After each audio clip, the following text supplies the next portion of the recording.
Hello, my lovely Tauruses. I want to sit here and thank you for visiting my channel. This is your mid-month reading for Taurus, January 2022, Sun, Moon, Rising. The cards are just dying to speak to you. You've got a lot. Oh, they fell out. 1, 2, 3. I'll go 1, 2, 3, right? So you're in this Nine of Pentacle energy. You're like ready, you're independent, you're ready to get things going. Right? You're in this Five of Swords energy where it's not that you're indecisive, but you have a lot of things on your mind. Right?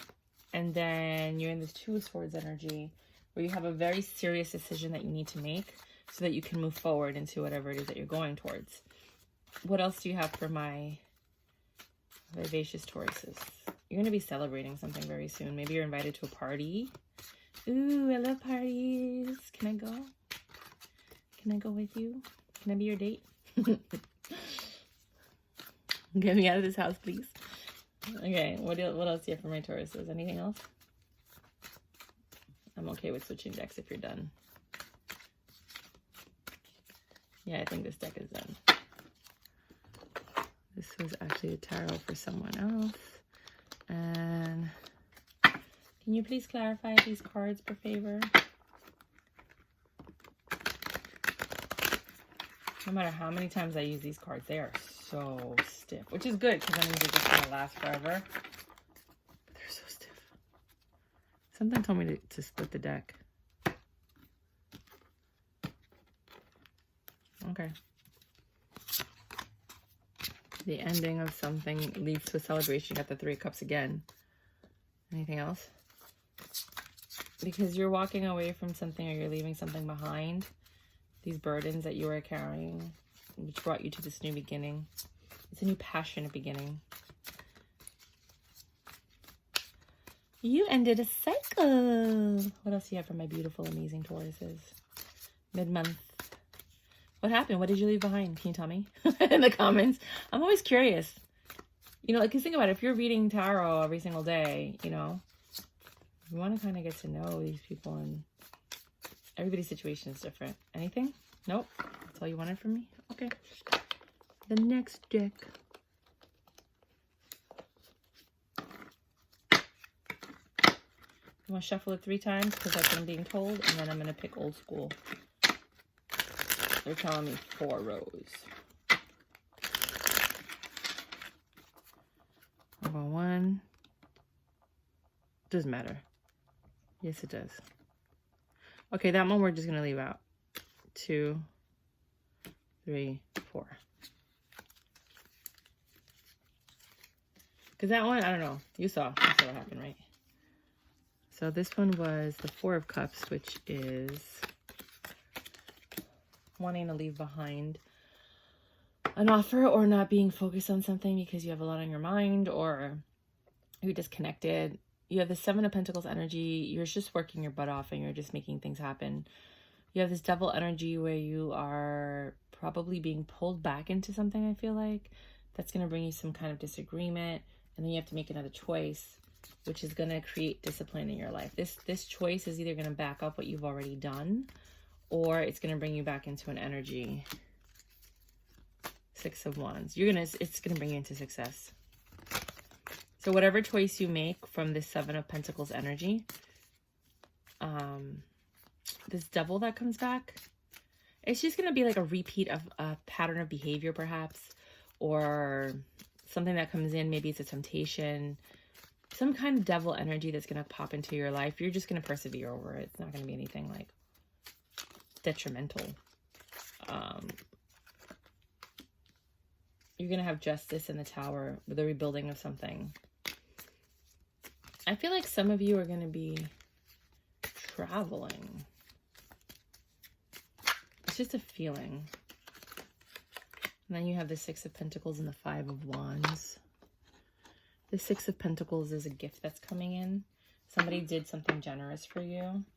And this 5 of Wands energy leaves you feeling conflicted from this gift. Maybe you're, because Tauruses, they're givers, not necessarily takers. But you have a gift coming and that's leaving you a little conflicted.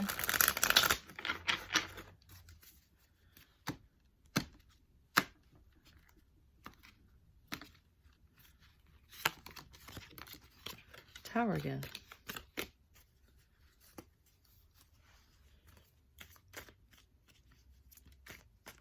That's the Emperor. There is some kind of disagreement with that Emperor in your life.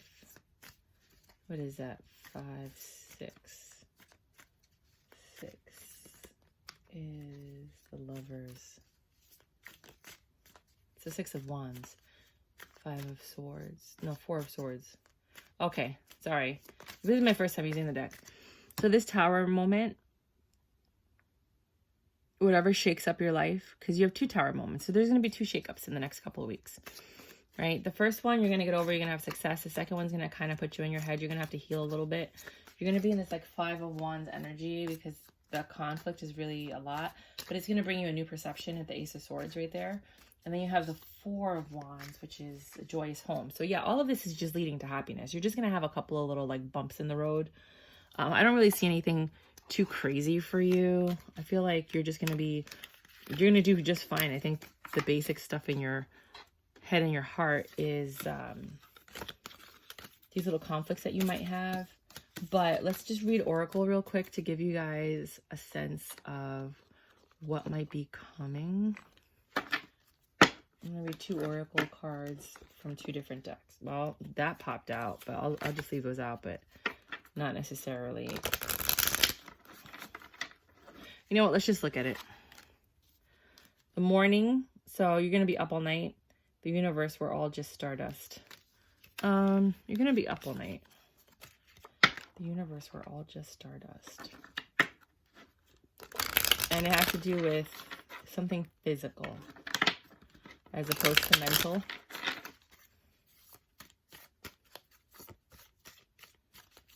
Anything? That one. And then let's just grab one more Oracle from the Ancestors deck.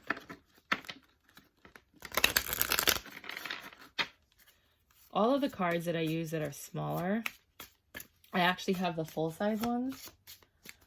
I just don't use the full-size ones because they're just so hard to use.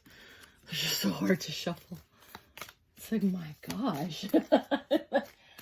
How am I supposed to deal with this? It's so big. That sounds funny. That might be the problem you're having.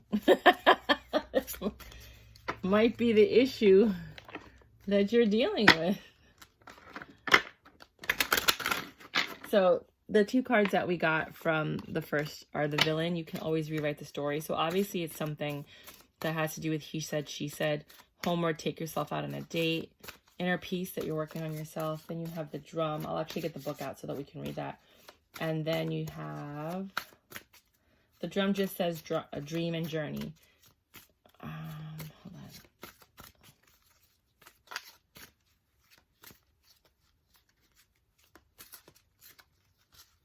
Second. Doesn't look like anything else is going to pop out.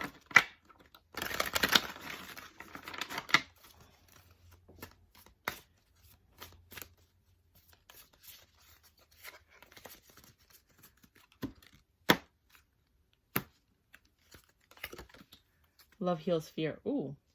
What are you afraid of? What's going on with you, my babies? ¿Qué te pasa, mi guapo? Alright, let's see what the book has to say.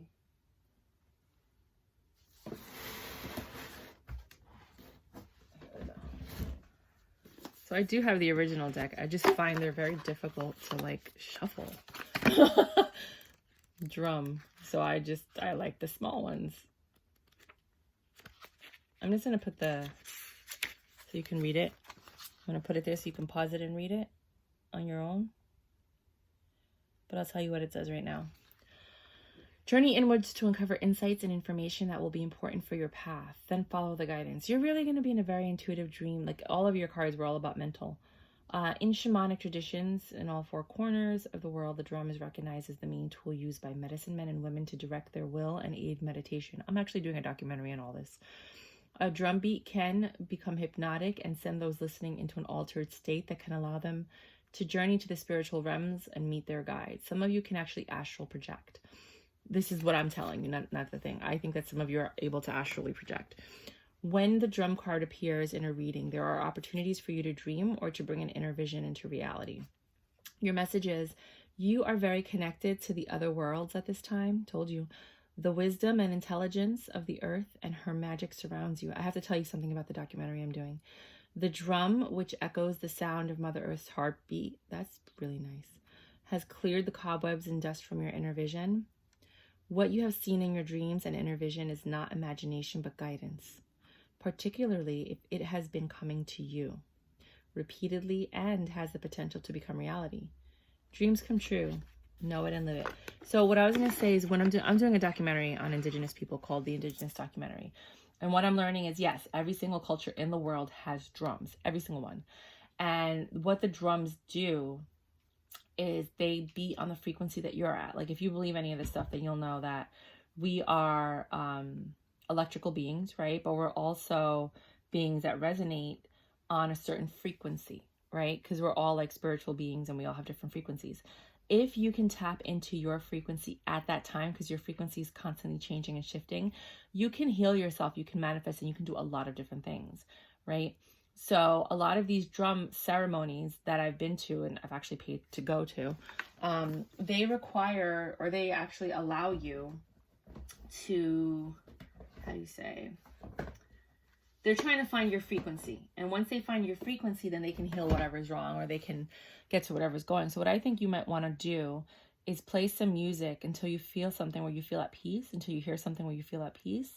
Because I think it's in that moment that you're going to be able to get all the answers that you're looking for. When you find your frequency for now, because your frequency changes as you change, as you develop, as you grow. So yeah, go ahead and look at that. You might want to play some drum music and see if anything on YouTube, and see if anything resonates with you. But definitely it's about finding your frequency and being in your head and trying to figure out what it is that you want, or what it is that you're going to do. Because it seems like you have a choice to make of what you're going to do, because you have these little bumps in the road that keep popping up. And yeah, I hope that helps. I love you guys. Bye.